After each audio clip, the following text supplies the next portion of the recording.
ഒരു നന്മ ഒരാൾ വിചാരിച്ചാൽ കൂലിട്ടും, ചെയ്താൽ 10 കൂലി വേറെ കിട്ടും. ഒരു നന്മ ഒരാൾ വിചാരിച്ചിട്ട് ചെയ്തില്ല, എന്നാൽ എഴുതിയ കൂലി വെട്ടൂല. അങ്ങനെയല്ലോ.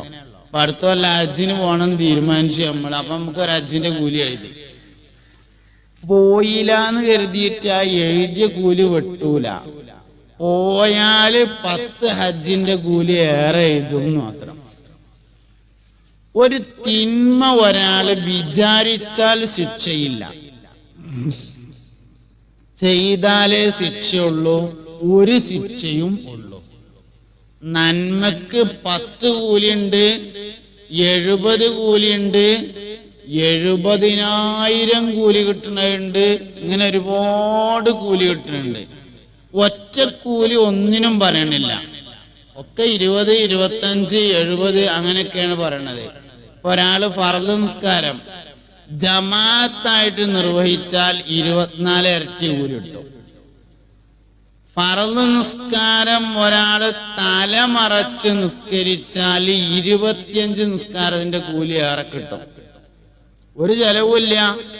പള്ളിക്കത്തെ ഹൗദിന്റെ അവിടുന്ന് ഒതുണ്ടാക്കി കയറിനോടത്തുള്ള തൂണിന്റെ ചോട്ടില് പ്ലാസ്റ്റിക്കിന്റെ കൊട്ടയിലുണ്ടാവും തൊപ്പി. അതൊന്നെടുത്ത് തലയിലിട്ടാ മതി, 25 നിസ്കാരത്തിന്റെ കൂലിയായി.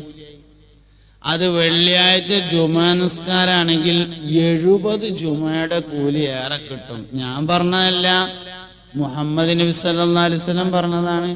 ഒരു ചെലവുമില്ല. തൊപ്പി കൊണ്ടോണ്ട, പള്ളിക്കുണ്ട്. ആ കൊട്ടെടുത്തുങ്ങാണ്ട് ഒന്ന് തലയെ കൗത്തിയാല് 70 ജുമാന്റെ കൂലിയായി വെള്ളിയാഴ്ച. ഒരു ചെലവുമില്ല. നമ്മൾ ചെയ്യൂല, എന്താ കേട്ട. അല്ലെങ്കിലും ചെറിയ ചെറിയ കാര്യങ്ങളിലൊന്നും തീരെ ശ്രദ്ധ ഇല്ലല്ലോ. എല്ലാരും ഓരോ തൊപ്പി വാങ്ങണം. നബി സല്ലല്ലാഹു അലൈഹി വസല്ലം തങ്ങൾ കുളിച്ച് എണ്ണ തേച്ച് വാർന്നിട്ട് തൊപ്പി വെച്ച് അതിന്റെ മേലെ തലകെട്ടലായിരുന്നു പതിവ്. എന്നാൽ അപൂർവമായ ചില സന്ദർഭങ്ങളിൽ തൊപ്പി മാത്രവും നബി സല്ലല്ലാഹു അലൈഹി വസല്ലം തങ്ങൾ ധരിച്ചിട്ടുണ്ട്. അതുകൊണ്ട് തൊപ്പിയെങ്കിലും എല്ലാവർക്കും വേണം. ഒന്ന് തീരല്ലാത്തവര് ഓരോന്ന് വാങ്ങണം. ഒന്നുള്ളവര് 2 കൂടി വാങ്ങിയിട്ട് 3 ആക്കണം. 3 തൊപ്പി. അതെന്തിനാ? നബി തങ്ങൾക്ക് 3 തൊപ്പി ഉണ്ടായിരുന്നു എന്നുണ്ട്. കെട്ടിന്റെ ശ്രേഷ്ഠതയുണ്ട് തൊപ്പിയിലെന്ന് ബിഗയത്ത് 3-ാം ഭാഗമിൽ പറയുന്നു. ഉണ്ടായിരുന്നു നബിക്ക് തൊപ്പികള് 3, അത് 3 സൈസിൽ ഉള്ളതായി പറയുന്നു. നമുക്കുള്ള വേഷവിധാനമിൽ നബിയല്ലേ വർദ്ധിച്ച മാതൃക എന്നതും മറക്കല്ലേ. അതുകൊണ്ട് എല്ലാവർക്കും ഓരോ തൊപ്പി നിർബന്ധമായും വേണം. ഒന്നുള്ളൊരു 3 ആക്കണം. 3 3 സൈസിലാവണം. കാരണം നബി തങ്ങൾക്ക് 3 തൊപ്പി ഉണ്ടായിരുന്നു. 3 സൈസിലായിരുന്നു ഉണ്ടായിരുന്നത്. അതുകൊണ്ട് അങ്ങനെ തന്നെ വേണം. അങ്ങനെ തന്നെ ഒക്കെ പറഞ്ഞ അതേമാതിരി തന്നെ ചെയ്യാം. അതാണ് ഏറ്റവും പ്രധാനപ്പെട്ട കാര്യം. അള്ളാഹുവിന്റെ റസൂലിന് എങ്ങനെയായിരുന്നു അങ്ങനെ തന്നെ. അതെന്തിനാപ്പോ 1 പോരെന്ന് ചോദിച്ചാല്, അത് നബിക്ക് 3 ഉണ്ട്, അതുകൊണ്ട് 3. അത് 3 സൈസാണ്, അതുകൊണ്ട് 3 സൈസ്. അങ്ങനെ തന്നെ ചെയ്യണം. കാരണം എന്താ? ഇതിനൊക്കെ ഒരുപാട് കൂലികളുണ്ട്. നമ്മുടെ നാട്ടിൽ നിന്ന് ഉംറക്കും ഹജ്ജിനും പോകുന്ന ആൾക്കാരെ ആ 6 സൗറിന്റെ താഴെ ഇങ്ങനെ ചെന്നിട്ട് മേലക്ക് ഇങ്ങനെ നോക്കിയിട്ട് പറയും, അതോ കാണുന്നതാണ് 6 സൗറ്, വെളുത്ത അടയാളം ഇങ്ങനെ കാണുന്നില്ലേ, അതിൽ കൂടിയാണ് നബിതങ്ങൾ ഇങ്ങനെ കയറി പോയിരുന്നത്. അതൊക്കെ മനുഷ്യന്മാര് പോണ തന്നെയാണ്. അങ്ങോട്ട് പോണേനും കയറുന്നതിനും വലിയൊരു ഫളീലത്തൊന്നുമില്ല. നമ്മൾ ഇവിടെ ഇരുന്ന് ദ്വാരക്ക് അറിയാൻ താഴെന്നിട്ട് സംഗതി ഫളീലത്തില്ലാത്തോണ്ടൊന്നല്ല, തണ്ടല് വിലങ്ങാത്തത് കൊണ്ടാണ്. അള്ളാന്റെ റസൂല് കയറിയോടത്തേക്ക് കയറണേന് ഫളീലത്തൊക്കെ ഉണ്ട്. സംഗതി ഊരോണ്ട് വയ്യ. ബംഗാളികൾ സ്റ്റെപ്പ് ഉണ്ടാക്കിയിട്ടുണ്ട് അങ്ങോട്ട്, എന്നാൽ പോലും നമ്മളെ കൊണ്ട് കയറാൻ പറ്റൂല. അപ്പൊ പിന്നെ ഇവിടെ നിന്ന് തോരന്നാ മതി എന്ന് പറഞ്ഞാണ്ട് ദ്വാരക്കാണ്. നബി തങ്ങൾ ചെയ്തതിനൊക്കെ ഫദീലത്തുണ്ട് സല്ലല്ലാഹു അലൈഹി വസല്ലം. അതുകൊണ്ടൊക്കെ അതേമാതിരി തന്നെ ചെയ്യുക എന്നത് തന്നെയാണ് പ്രധാനപ്പെട്ട കാര്യം. മുഹമ്മദ് നബി സല്ലല്ലാഹു അലൈഹി വസല്ലം തങ്ങൾക്ക് രാത്രി ഉറങ്ങുമ്പോൾ ധരിക്കാൻ വേണ്ടി ഒരു നല്ല വസ്ത്രമുണ്ടായിരുന്നു. രാത്രി ഭാര്യയോടൊപ്പം കിടന്നുറങ്ങുമ്പോൾ ധരിക്കാൻ വേണ്ടി ഒരു നല്ല വസ്ത്രമുണ്ടായിരുന്നു എന്ന് ഇമാം തുർമുദി റളിയല്ലാഹു അൻഹു തന്റെ ശമാഇലിൽ ഉദ്ധരിച്ചിട്ടുണ്ട്. നമ്മളുള്ളിലേക്ക് കീറിയത് കടക്കുമ്പോൾ എടുക്കും, അങ്ങനെയല്ല. കടക്കുമ്പോൾ ഒരു നല്ല തുണിങ്ങുപ്പായും. രണ്ട് നിലക്ക് അത് വേണം. ഒന്ന്, ഉറക്കം എന്നത് ചെറിയ മരണമാണ്. മരിക്കുമ്പോൾ നല്ല വസ്ത്രത്തിലായിരിക്കുക എന്നുള്ളത് പ്രധാനപ്പെട്ട കാര്യമാണ്. അതുകൊണ്ട് തന്നെ പിറ്റേ ദിവസം രാവിലെ എഴുന്നേറ്റാൽ ആ തുണി എടുക്കാൻ പാടില്ല. അതിഞ്ഞ് പിന്നെ കടന്നുറങ്ങുമ്പോൾ എടുക്കണതിന് കുഴപ്പമില്ല. രാത്രി എടുത്ത വസ്ത്രം രാവിലെ എടുക്കരുത്, അത് വേറെ ഒന്ന് എടുക്കണം. കാരണം അത് മരിക്കുമ്പോൾ ധരിച്ച വസ്ത്രമാണ്. ഒരു ചെറിയ മരണമാണ് യഥാർത്ഥത്തിൽ ഉറക്കം എന്ന് പറയുന്നത്. അവ കടക്കുമ്പോൾ എടുക്കാനായിട്ട് നല്ല വസ്ത്രം. നബി സല്ലല്ലാഹു അലൈഹി വസല്ലം തങ്ങൾക്ക് അങ്ങനെ ഉണ്ടായിരുന്നു. അതുകൊണ്ട് വേണം, പെണ്ണുങ്ങൾക്കും വേണം നല്ലത്. ഇതിപ്പോ പിന്നെ കുട്ടികളൊന്നും ഉള്ളിടത്ത് പറയാൻ പറ്റൂല, എന്നാലും വേറൊരിടത്ത് പറയാൻ നിങ്ങളെ കിട്ടൂല്ലല്ലോ. ഈ ആണുങ്ങൾ ഈ റെയിൽവേ സ്റ്റേഷനിലും അതേമാതിരി പിന്നെ എയർപോർട്ടിലും അവിടെയും ഇവിടെയൊക്കെ ഇങ്ങനെ പോയി നിൽക്കുന്ന സമയത്ത് ഇങ്ങനെ കുറെ പെണ്ണുങ്ങളൊക്കെ കാണാം. ഈ ചന്തിയൊക്കെ ലാമിനേറ്റ് ചെയ്ത് കുറെ സാധനങ്ങൾ. അപ്പൊ ഇതൊക്കെ ഇങ്ങനെ കാണുമ്പോ എനിക്ക് എന്റെ ഭാര്യന്റെ പെരയിലുണ്ടല്ലോ എന്ന് കരുതിയിട്ട് വരുമ്പോ ഈ കീറിയ മാക്സിയേറ്റ് വന്നാൽ എങ്ങനെയൊക്കെ അതിന്റെ കോലം. അതുകൊണ്ട് നല്ല തുണിയും കുപ്പായം കിടക്കാൻ പോകുമ്പോൾ എടുക്കണം. അവിടെയാണ് ഈ ലാമിനേഷനൊക്കെ വേണ്ടത്. പക്ഷെ അവിടെ അതൊന്നും ചെയ്യൂല. ലാമിനേഷനൊക്കെ പുറത്തിറങ്ങുമ്പോൾ മറ്റേ ഇങ്ങനെ തളവള ഇറങ്ങാണ്ട്. അപ്പൊ ഈ എല്ലാ കാര്യങ്ങളും ചെയ്യേണ്ട സ്ഥലം അവിടെയാണ്. ഞാൻ പറയാൻ കാരണം എന്താ വെച്ചാല് ഉറങ്ങുമ്പോ നല്ല തുണിയും കുപ്പായം എടുക്കണം എന്ന് പറഞ്ഞതാണ്. മുഹമ്മദ് നബി സല്ലല്ലാഹു അലൈഹി വസല്ലം തങ്ങൾക്ക് അങ്ങനെയാണ് ഉണ്ടായിരുന്നത്. എല്ലാ വിഷയത്തിലും നമ്മൾ നബി തങ്ങളെ മാതൃകയാക്കണം. നിങ്ങൾക്കറിയാം, 55 വയസ്സായ ഏതെങ്കിലും ഒരു ഭാര്യയും ഒരു ഭർത്താവും വീടിന്റെ സിറ്റ് ഔട്ടിൽ അല്ലെങ്കിൽ പുറത്തിങ്ങനെ ഇരുന്നിട്ട് ഒരുമിച്ചിരുന്ന് ഭക്ഷണം കഴിക്കുന്നത് കാണുക എന്നുള്ളത് അപൂർവമാണ്. നിലവിലുള്ളൊരു സാമൂഹ്യമായ അവസ്ഥ എന്താണെന്നറിയങ്ങള്, കുട്ടികളൊക്കെ കുറച്ചിങ്ങനെ വലുതായി. മൂത്തവും കുവൈത്തിലാണ്, രണ്ടാമത്തവും ഖത്തറിലാണ്. അത്യാവശ്യം വരുമാനമൊക്കെ കിട്ടി തുടങ്ങിയാൽ ഉമ്മയും കുട്ടികളും കൂടി ഒന്നായിട്ട് വാപ്പാനൊരൊറ്റ ചവിട്ടും. വാപ്പാക്ക് പിന്നെ ആകെ 2 ജോലിയേ ഉള്ളൂ. രാവിലെ മാർക്കറ്റിൽ പോയിട്ട് മീൻ കൊണ്ടുവന്ന് തരിക, വൈകുന്നേരം ടോർച്ച് എടുത്തുങ്ങാണ്ട് പള്ളിയേക്ക് പോവുക. വേറൊരു പണിയില്ല, വേറെ ഒന്നിനും വാപ്പാനെ പറ്റൂല എന്ന പോലായി. നമ്മളെ നാട്ടിലുള്ള ഓരോ അവസ്ഥകളാണ്. വാപ്പ എന്നും വാപ്പയായിരിക്കണം, ഉമ്മ എന്നും ഉമ്മയായിരിക്കണം. ഇത് വളരെ പ്രധാനപ്പെട്ട ഒരു കാര്യമാണ്.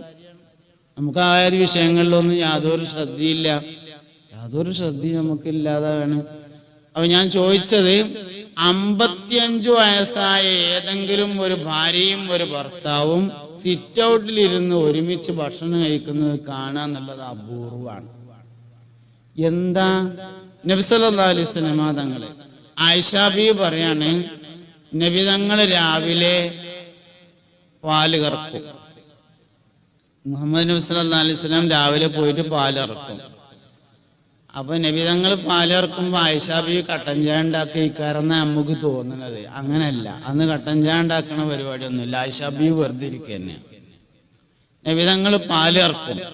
പാല് കറന്നിട്ട് ആ പാത്രേറ്റ് വന്നിട്ട് എനിക്ക് തന്നിട്ട് പറയും, യാ ആയിഷു, ആയിഷ ഇശ്റബി, കുടിക്ക് എന്ന് പറയും. അങ്ങനെ ഞാൻ ആ പാല് ഇങ്ങനെ കുടിക്കുമ്പോ നബി തങ്ങൾ ഇങ്ങനെ നോക്കി നിൽക്കും. 63ാമത്തെ വർത്താന ഞാനീ പറഞ്ഞത്. 63ാമത്തെ വയസ്സിലെ വർത്താനാണ് ഞാനീ പറഞ്ഞത്. ഞാനിങ്ങനെ പാല് കുടിക്കുന്നത് നബി തങ്ങൾ നോക്കി നിൽക്കും. പാല് കുടി കഴിഞ്ഞ് ഞാനിങ്ങനെ ഗ്ലാസ് കൊടുത്താലേ നബി തങ്ങൾ അത് വീണ്ടും ഇങ്ങോട്ട് തന്നിട്ട് പറയും, യാ ആയിഷ ഇശ്റബി, ആയിഷ കുടിക്കുക അറിയും. ഞാൻ വീണ്ടും കുടിക്കും. അപ്പോഴും നബി തങ്ങൾ നോക്കി നിൽക്കും. വീണ്ടും കൊടുക്കും, മൂന്നാമതും തരും ഞാൻ, മൂന്നാമതും കുടിക്കും. 3 പ്രാവശ്യം ഞാൻ പാല് കുടിച്ചു കഴിഞ്ഞാൽ എൻ്റെ അടുത്ത് നിന്ന് ഗ്ലാസ് വാങ്ങിയിട്ട് പാത്രം വാങ്ങിയിട്ട് നബി തങ്ങൾ ആ പാത്രം ഒന്നിങ്ങനെ തിരിക്കും, തിരിച്ചിട്ട് എൻ്റെ ചുണ്ട് എവിടെയാണോ തട്ടിയത് അവിടെ തന്നെ ചുണ്ട് തട്ടിച്ച് നബി സല്ലല്ലാഹു അലൈഹി വസല്ലം തങ്ങൾ കുടിക്കുമായിരുന്നു. നമ്മളും ചിറ്റിച്ചൊക്കെ ചെയ്യും, പക്ഷെ ചുണ്ട് എവിടെ തട്ടിന്ന് അവിടുന്ന് ഒഴിവാക്കാൻ വേണ്ടിയിട്ടേക്കാരം. ഇതാണ് വ്യത്യാസം. ഇതാണ് വ്യത്യാസം എന്ന് പറഞ്ഞത്. പേരക്കുട്ടികൾ കണ്ടാ എന്താ തോന്നുക? കണ്ടില്ലെങ്കിൽ ഓൽക്ക് എന്താ തോന്നുക? അല്ല, കണ്ടാ എന്താ തോന്നുക? ഏത് പേരക്കുട്ടിക്കാ അറിയാത്തത് വല്യമ്മാനെ വല്യപ്പ കല്യാണം കഴിച്ചു കൊടുക്കുന്നതാണ്? എല്ലാ പേരക്കുട്ടിക്കും അതറിയാം. വല്യമ്മാനെ വല്യപ്പ നിക്കാഹിച്ചു കൊണ്ടുവന്നതാണ്. അന്നത്തെ കാരണന്മാരൊക്കെ കൂടിയിരുന്നു, എല്ലാരും അറിഞ്ഞ പരിപാടിയാണ്. മഹറൊക്കെ ഉണ്ടായിരുന്നു. വല്യമ്മയും ഒരു കാലത്ത് പുതുമണവാട്ടിയായിരുന്നു എന്നൊക്കെ പേരക്കുട്ടിക്ക് അറിയാലോ. ഇനിയിപ്പോ എന്താ പോലെ ഒരുമിച്ചൊരു കട്ടിലുമ കടന്നു തുടങ്ങിയാ വരാനുള്ളത്? ഒന്നുമില്ല. എന്നിട്ട് 37 വേറെ സ്ഥലത്തും 30 വേറെ സ്ഥലത്തും മരിക്കോളം ഒരുമിച്ച് കിടക്കണം. ആയിഷാ ബീവി റളിയല്ലാഹു അൻഹ ഒരിക്കൽ ഇങ്ങനെ ഇരിക്കുകയാണ്. അപ്പോ നബി തങ്ങൾ വന്നിട്ട് മടിയിൽ ഇങ്ങനെ കടന്നു സല്ലല്ലാഹു അലൈഹി വസല്ലം. കുറെ സമയം ഇങ്ങനെ ഇരുന്നപ്പോ നബി തങ്ങൾ ഉറങ്ങിപ്പോയി. ആയിഷാ ബീവി റളിയല്ലാഹു അൻഹ ആ സമയത്ത് കരഞ്ഞു. കണ്ണിൽ നിന്ന് കണ്ണുനീരിറ്റ് വീണ് നബി തങ്ങളുടെ പൂമുഖത്ത് വീണപ്പോ നബി തങ്ങൾ ഞെട്ടി ഉണർന്നു. മാലക്കി ആയിഷു, ആയിഷ നിനക്കെന്തു പറ്റി എന്ന് ചോദിച്ചു. എന്തേ പറ്റിയെന്ന് ചോദിച്ചു. ഞാന് പെട്ടെന്ന് ഉറങ്ങിപ്പോയത് കൊണ്ട് നിനക്ക് വിഷമായോ? നീ കുറെ സംസാരിക്കണമെന്ന് കരുതിയതായിരുന്നോ? എന്തേ സംഭവിച്ചു? ആ സമയത്ത് ആയിഷാ ബീവി റളിയല്ലാഹു അൻഹ പറഞ്ഞു, അല്ലാഹുവിന്റെ റസൂലേ, എനിക്കിവിടെ മടിയിൽ തലവെച്ച് കിടക്കാൻ നിങ്ങളെ കിട്ടി നബിയേ. നാളെ മഹ്ശറയിൽ സ്വർഗത്തിലെ കോടാനക്കോടി മനുഷ്യന്മാരുള്ള സ്ഥലത്ത് ഇതുപോലെ എനിക്ക് മടിയിൽ തലവെച്ചുറങ്ങാൻ നിങ്ങളെ കിട്ടുമോ നബിയേ എന്നാലോചിച്ചപ്പോൾ എനിക്ക് സങ്കടം അടക്കാൻ കഴിയുന്നില്ല റസൂലേ എന്ന് സയ്യിദത്തുന ആയിഷ ബീവി റളിയല്ലാഹു അൻഹ പറയുന്നുണ്ട്, എനിക്ക് ജീവിതത്തിൽ ഏറ്റവും കൂടുതൽ സന്തോഷം തോന്നിയ ഒരു രംഗമുണ്ട്. എനിക്ക് ജീവിതത്തിൽ ഏറ്റവും കൂടുതൽ സന്തോഷം ഉണ്ടായ ഒരു രംഗമുണ്ട്. അള്ളാന്റെ റസൂല് എന്റെ വീട്ടിൽ, എന്റെ റൂമിൽ, എന്റെ മടിയിൽ തലവെച്ച് വഫാത്താവുകയാണ്. നബി തങ്ങളുടെ മരണത്തിന്റെ വേദനയാണെന്ന് മനസ്സിലായപ്പോ അറാഖിന്റെ കമ്പെടുത്ത് നബി തങ്ങൾക്ക് മിസ്വാക്ക് ചെയ്തു കൊടുക്കാൻ ഞാൻ ഒരുങ്ങി. മിസ്വാക്കിന്റെ തല ചപ്പിയിരുന്നില്ല, സോഫ്റ്റായിരുന്നില്ല. അതുകൊണ്ട് ഞാൻ എൻ്റെ വായയിൽ വെച്ച് അതിന്റെ തലഭാഗം കടിച്ചിട്ട് അതുകൊണ്ട് നബി തങ്ങൾക്ക് ഇങ്ങനെ പല്ലു തേച്ചു കൊടുത്തു. അള്ളാന്റെ റസൂല് വഫാത്താകുമ്പോ എന്റെ ഉമിനീര് നബി തങ്ങളുടെ വായിലായിരുന്നു എന്നതാണ് എനിക്ക് ജീവിതത്തിൽ ഏറ്റവും കൂടുതൽ സന്തോഷം നൽകുന്ന രംഗമെന്ന് സയ്യിദത്തുന ആയിഷ റളിയല്ലാഹു അൻഹ. വളരെ പ്രധാനപ്പെട്ട കാര്യമാണ്.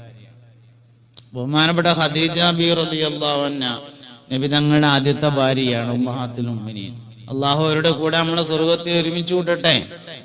ഖദീജ ബീവി ഭയങ്കര ഒരു സംഭവമാണ്. നബി തങ്ങൾക്ക് ഒറ്റക്കിരുന്ന് അള്ളാഹുവിനെ ഇബാദത്ത് ചെയ്യണം. ഖദീജ ബീവി ഒന്ന് പോയി നോക്കിയിട്ട് സ്ഥലം ഉറപ്പിച്ചു. നമുക്ക് പെണ്ണുങ്ങളുടെ ഒരു വിഷയത്തിൽ അഭിപ്രായം ചോദിക്കാന്നൊക്കെ പറഞ്ഞാൽ വലിയ മടിയാണ്. അതുകൊണ്ടൊന്നും പെണ്ണുങ്ങൾ അപ്പളാവുമൊന്നുമില്ല. അഭിപ്രായം ചോദിച്ചു എന്ന് എഴുതിയിട്ട് ഭാര്യയുടെ അഭിപ്രായം ചോദിക്കൊക്കെ വേണം ഒരു വിഷയം ചെയ്യുന്ന സമയത്ത്. ഒന്നുമില്ലെങ്കിൽ അവരുടെ ദ്വാങ്കില് നമുക്ക് ഉണ്ടാവുമല്ലോ.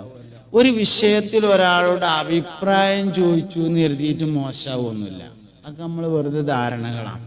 അതുകൊണ്ട് ഉമ്മാനോട് അഭിപ്രായം ചോദിക്കുക, വാപ്പാനോട് അഭിപ്രായം ചോദിക്കുക, ഭാര്യയുടെ അഭിപ്രായം ചോദിക്കുക തുടങ്ങിയ കാര്യങ്ങളൊക്കെ വേണം. അത് പള്ളി ഉണ്ടാക്കുകയാണെങ്കിലും വേണം. നബി സല്ലല്ലാഹു അലൈഹി വസല്ലമ തങ്ങൾ അഭിപ്രായം ചോദിച്ചു. ഖദീജ ബിബി റളിയല്ലാഹു അൻഹ പോയി നോക്കിയിട്ട് സ്ഥലം നിശ്ചയിച്ചു. ആയിക്കോട്ടെ പറഞ്ഞു. അങ്ങനെ നബി തങ്ങൾ പോവുകയാണ്. 2 വർഷമാണ് പോയത്. ആദ്യത്തെ വർഷം പോവുകയാണ്. പോയപ്പോ ഗോതമ്പ് മാവ്, പച്ചവെള്ളം, കാരക്ക, ഉപ്പ് 4 സാധനങ്ങളാണ് പ്രവാഹനെ കൊണ്ടേ കൊടുത്തിട്ട് മടങ്ങി വരും. ഇത് കണ്ടപ്പോഴാണ് ഉസാമത്ത് ബിൻ സൈദ് ചോദിച്ചത്, വല്യമ്മ ഞാൻ കൊണ്ടേ കൊടുത്താ പോരെ എന്ന് ചോദിച്ചപ്പോ സയ്യിദത്തുനാ ഖദീജ റളിയല്ലാഹു അൻഹ പറഞ്ഞു, വേണ്ട മോനെ, എന്റെ ഭർത്താവിന് ഞാൻ തന്നെ ഭക്ഷണം കൊടുക്കട്ടെ. എന്റെ ഭർത്താവിന് ഞാൻ തന്നെ ഭക്ഷണം കൊടുക്കട്ടെ. കുറച്ചാലൊക്കെ തിരക്കുണ്ടാവില്ല. ഒരു 10-40 വയസ്സ് 45 വയസ്സൊക്കെ ആയി കുട്ടികളൊക്കെ വലുതായാല് മക്കളെ വാപ്പ വന്നിട്ടുണ്ട് ചോറ് വിളമ്പി കൊടുത്താളീന്ന് കുട്ടികളോട് പറയലാണ് സാധാരണ പതിവ്. അവര് ഖദീജ ബീവിനെ ശരിക്കൊന്ന് പഠിക്കണം. സൗകര്യമില്ലാത്തോണ്ടല്ല, എന്റെ ഭർത്താവിന് ഞാൻ തന്നെ ഭക്ഷണം കൊടുക്കട്ടെ എന്ന് പറഞ്ഞ് 55-ാമത്തെ വയസ്സിൽ 9.5 കിലോമീറ്റർ നടന്ന് ഭക്ഷണം കൊണ്ടുപോയി കൊടുത്തിരുന്ന ആളാണ് സയ്യിദത്തുനാ ഖദീജ റളിയല്ലാഹു അൻഹ. ഉമ്മഹാത്തുൽ മുഅ്മിനീങ്ങളിൽ നിന്ന് നമുക്ക് കുറേ പാഠം പഠിക്കാനുണ്ട്. ഉമ്മഹാത്തുൽ മുഅ്മിനീൻ കുറേ 4 സ്ത്രീകളെ കുറിച്ച് നിങ്ങൾ പഠിക്കണമെന്ന് നബി തങ്ങൾ പറഞ്ഞിട്ടുണ്ട്. ഹസ്ബുക മിൻ നിസാഇൽ ആലമീൻ, പ്രപഞ്ചത്തിലെ സ്ത്രീകളിൽ നിന്ന് 4 പെണ്ണുങ്ങളെ നിങ്ങൾ പഠിക്കണം. അതിലൊരു പെണ്ണാണ് ഖദീജത്തു ബിൻതു ഖുവൈലിദ് റളിയല്ലാഹു അൻഹ. ഖുവൈലിദിന്റെ മകളായ ഖദീജ ബീവി റളിയല്ലാഹു അൻഹ എന്ന് പറയുന്നത് ഒരു കുടുംബിനി എന്ന നിലയിൽ ഏറ്റവും നന്നായി പഠിക്കപ്പെടേണ്ട വ്യക്തിയാണ് സയ്യിദത്തുനാ ഖദീജ റളിയല്ലാഹു അൻഹ എന്ന് പറയുന്നത്. അതുകൊണ്ട് പുണ്യനബി സല്ലല്ലാഹു അലൈഹി വസല്ലമ തങ്ങളുടെ ജീവിതത്തിൽ നിന്ന് കുടുംബജീവിതം പഠിക്കണം. അങ്ങനെ അതിനനുസരിച്ച് പോകാൻ നമുക്ക് സാധിക്കണം. അതാണ് ജീവിതത്തിന്റെ വിജയം എന്ന് പറയുന്നത്. ധാരണകളാണ് പലപ്പോഴും നമ്മളെ നേരാക്കും കേടുവരുത്തും ചെയ്യുക. ഇത് എന്തിന് എന്ന് തീരുമാനിക്കപ്പെടാത്തതാണ് പ്രശ്നം. കുടുംബജീവിതം എന്തിന്? കുടുംബജീവിതം യഥാർത്ഥത്തിൽ സ്വർഗം എളുപ്പമാകാനാണ് എന്ന് മനസ്സിലാക്കിയാൽ എല്ലാ പ്രശ്നവും തീർന്നു. എല്ലാ പ്രശ്നവും തീർന്നു. ഒരുപാട് വിവാഹങ്ങളെയും ഒരുപാട് വൈവാഹിക ജീവിതങ്ങളെയും ചരിത്രം പരിശോധിക്കുന്നുണ്ട്. ബഹുമാനപ്പെട്ട ഗൗസുൽ ആദം സുൽത്താൻ മുഹിയുദ്ദീൻ അബ്ദുൽ ഖാദിർ ജീലാനി റളിയല്ലാഹു അൻഹുവിന്റെ മാതാപിതാക്കൾ അബൂ സാലിഹും ഫാത്തിമയും ചരിത്രം പരിചയപ്പെടുന്ന ഒരു ആപ്പിയമ്മയാണ്. നിങ്ങൾക്ക് അറിയണ കഥയായതുകൊണ്ട് ഞാൻ പറഞ്ഞില്ല. അത്തിപ്പഴം തിന്നത് പൊരുത്തപ്പെടിക്കാൻ വേണ്ടി പുഴക്കരയിലൂടെ പോയി അത്തിപ്പഴം പൊരുത്തപ്പെട്ട് കിട്ടാൻ വേണ്ടി ദിവസങ്ങളോളം അവിടെ ജോലി ചെയ്ത, വർഷങ്ങളോളം ജോലി ചെയ്ത അബൂ സാലിഹ് ഗൗസുൽ ആദമിന്റെ വാപ്പിയമ്മി. ഷെയ്ഖ് ബഹുമാനപ്പെട്ട മുഹമ്മദ് ബിൻ ഇസ്മായിൽ ബുഖാരി റളിയല്ലാഹു അൻഹുവിന്റെ ഉമ്മാനെ കുറിച്ച് ചരിത്രം പറയുന്നുണ്ട്. ബഹുമാനപ്പെട്ട ഇമാം ബുഖാരി റളിയല്ലാഹു അൻഹു ചെറുപ്പത്തിലെ കണ്ണ് കാണാത്ത ആളായിരുന്നു എന്നാണ്. ഉമ്മ ദുആ ചെയ്ത് അവസാനം മുഹമ്മദ് ബിൻ ഇസ്മായിൽ ബുഖാരി റളിയല്ലാഹു അൻഹുവിന് കണ്ണിന് കാഴ്ച കിട്ടിയതാണ് എന്ന് ചരിത്രം പറയുന്നുണ്ട്. സൂഫി ലോകത്ത് വലിയ ചർച്ചാ വിഷയമായ ഒരാളാണ് അബ്ദുല്ലാഹിബ്നുൽ മുബാറക് എന്ന പേരായ ആള്. വലിയ ചർച്ചയാണ് അബ്ദുല്ലാഹിബ്നുൽ മുബാറക്. അബ്ദുല്ലാഹിബ്നുൽ മുബാറക് പിന്നെ പ്രമുഖരായ ഒരുപാട് സൂഫിയാക്കളുടെ ഗുരുനാഥനാണ്.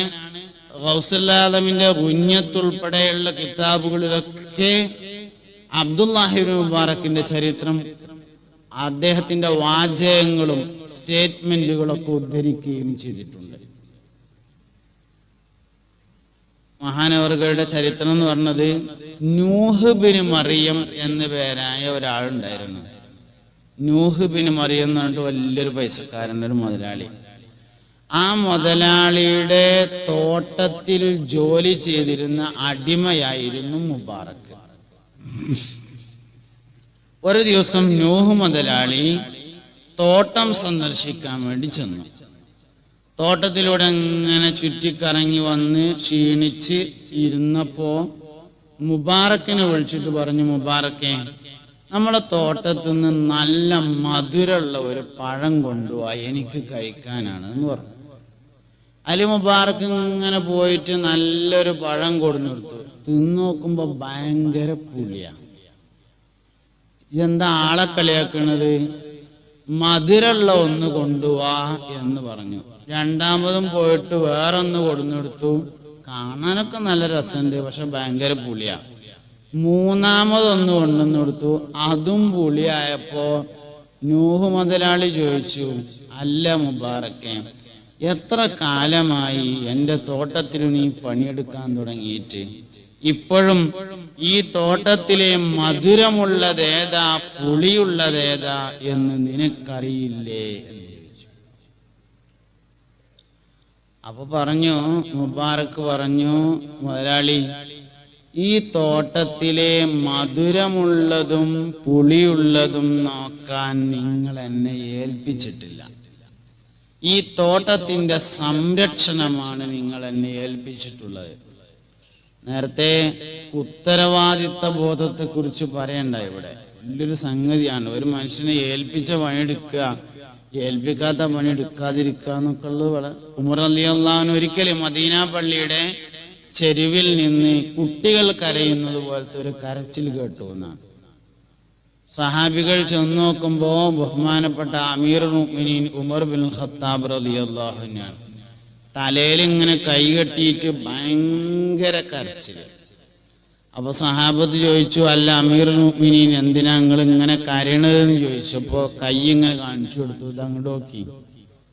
സക്കാത്തിന്റെ മുതൽ സൂക്ഷിക്കാൻ വേണ്ടി ഏൽപ്പിക്കപ്പെട്ടതിൽ നിന്ന് 1 മണി ഗോതമ്പായിരുന്നു കയ്യിൽ. നാളെ അള്ളാന്റെ കോടതിയിൽ ഉമറെ, അള്ളാഹുവിന്റെ അടിമകൾ നിന്നെ സക്കാത്തിന്റെ മകൾ സൂക്ഷിക്കാൻ വേണ്ടി ഏൽപ്പിച്ചിട്ട് അത് നീ എന്തിനെ നഷ്ടപ്പെടുത്തിയെന്ന് ചോദിച്ചാൽ ഞാൻ എന്താ മറുപടി പറയാ എന്നാലോചിച്ച് കരയുകയാണെന്ന് സയ്യിദുനാ ഉമർ ബിൻ ഖത്താബ് റളിയല്ലാഹു അൻഹു. അബ്ദുല്ലാഹി മുബാറക്ക് പറഞ്ഞു, മുതലാളി, ഇവിടുത്തെ പഴങ്ങളുടെ രുചി അറിയാൻ നിങ്ങൾ എന്നെ ഏൽപ്പിച്ചിട്ടില്ല. ഇതിന്റെ സംരക്ഷണം എന്നെ ഏൽപ്പിച്ചിട്ടുള്ളൂ. അല്ലാഹുവാണേ സത്യം, ഈ തോട്ടത്തിൽ മധുരമുള്ള പഴമേതാണെന്നും പുളിയുള്ള പഴമേതാണെന്നും എനിക്കറിയില്ല എന്ന് പറഞ്ഞു. നൂഹ് മുതലാളി മുബാറക്കിനെ കൂട്ടിയിട്ട് പെരേക്ക് പോയി. വീട്ടിൽ ചെന്നിട്ട് ഭാര്യയോട് പറഞ്ഞു, ഭാര്യ സഹധർമ്മിണി, എനിക്കൊരാശയം തോന്നുന്നുണ്ടെന്ന് പറഞ്ഞു. ഭാര്യ ചോദിച്ചു, എന്താ നിങ്ങൾ ആശയം എന്ന് ചോദിച്ചു. നമ്മുടെ മോൾക്ക് നമ്മൾ കുറേ കാലമായിട്ട് ഭർത്താവിനെ അന്വേഷിച്ച് നടക്കല്ലേ. ഞാൻ ഇന്ന് തോട്ടത്തിൽ ചെന്നപ്പോ ഇങ്ങനെയൊക്കെയുള്ള ഒരു അനുഭവം ഉണ്ടായി. എനിക്ക് തോന്നുക നമ്മളെ മുബാറക്കിനെ കൊണ്ട് നമ്മളെ മോളെ കെട്ടിച്ചാലോ എന്ന് തോന്നാം. ഭാര്യ പറഞ്ഞു, ഞാനത് മോളോടൊന്ന് ചോദിക്കാം. മോളോട് ചോദിക്കട്ടെ പറഞ്ഞു. ഉടൻ തന്നെ മകളെ വിളിച്ചു തള്ള പറഞ്ഞത് ശ്രദ്ധിച്ചു കേട്ടു ജവാബിതാണുണ്ടായത്. മക്കൾക്ക് ഗുണമല്ലാത്തതൊന്നും തന്നെ മാതാപിതാക്കളിൽ നിന്ന് വരുമോ പൊന്നെ? അതിനാല് നിങ്ങൾക്കിഷ്ടമായി തോന്നുന്നത് എനിക്കിഷ്ടമാണതിലാണ് തൃപ്തിയുമുള്ളത്. ഉടൻ തന്നെ താൻ തൻ്റെ അടിമയെ ഇത്കാക്കി ഒരു ചെറിയ സദ്യ നടത്തി മരുമകനാക്കി ലോകത്ത് എമ്പാടും പ്രസിദ്ധം ഉള്ള ഇബ്നുൽ മുബാറക്കിനുമ്മയാണ് തള്ള